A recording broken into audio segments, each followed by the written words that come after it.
امام ابو حنیفہ رحمہ اللہ کے شاگرد دو بڑے شاگرد ہیں، امام ابو یوسف اور امام محمد رحمہ اللہ، جن کو کہا جاتا ہے وہ بھی امامت یعنی وہ بھی ایک اجتہاد کے مقام کو پہنچے ہوئے تھے۔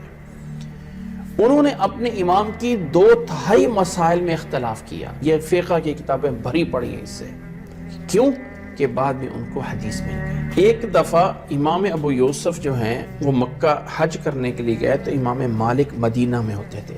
مسجد نبوی میں امامت، مسجد نبوی میں درس حدیث امام مالک رحمہ اللہ دیتے تھے۔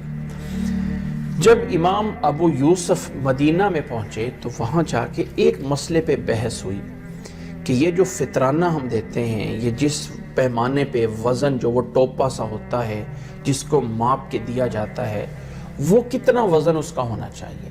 امام ابو یوسف جو ہے وہ کوفہ سے تھے اور امام مالک جو ہیں وہ مدینہ سے تھے۔ اختلاف ہوا تو امام مالک نے کہا میں اس مسئلے کا جواب صبح فجر کی نماز میں دوں گا، اور رات چند لوگوں کو کہہ دیا کہ تم اپنا گھر سے جو پیمانہ ہے وہ اٹھا کے ساتھ لے کے آنا۔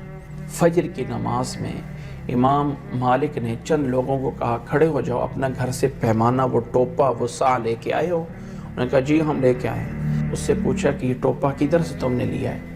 کہنے لگا یہ میں نے اپنے والد سے لیا تھا، فلاں بن فلاں میرا والد ہے، اور میرے والد نے فلاں بن فلاں سے لیا جو کہ صحابی تھے، اور صحابی اللہ کے نبی صلی اللہ علیہ وسلم کے دور میں یہ والا ٹوپا استعمال کرتے تھے۔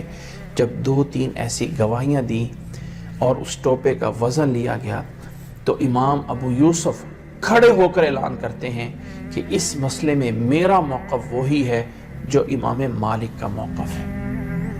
آج بھی اگر ہم کہتے ہیں نا کہ جی پیمانہ جو ہے اس فطرانے کا وہ 1 سا ہے، اور 1 سا تقریباً جو ہے وہ 2.25 کلو کے قریب ہے، تو کچھ لوگ اٹھ کے کہہ دیتے ہیں نہیں ہمارے امام کا موقف یہ ہے کہ وہ 3 کلو کے قریب جا کے، پیمانے وزن میں تھوڑا سا فرق تھا، وہ اس اختلاف کو لے کے آج تک چلتے ہوئے آ رہے ہیں۔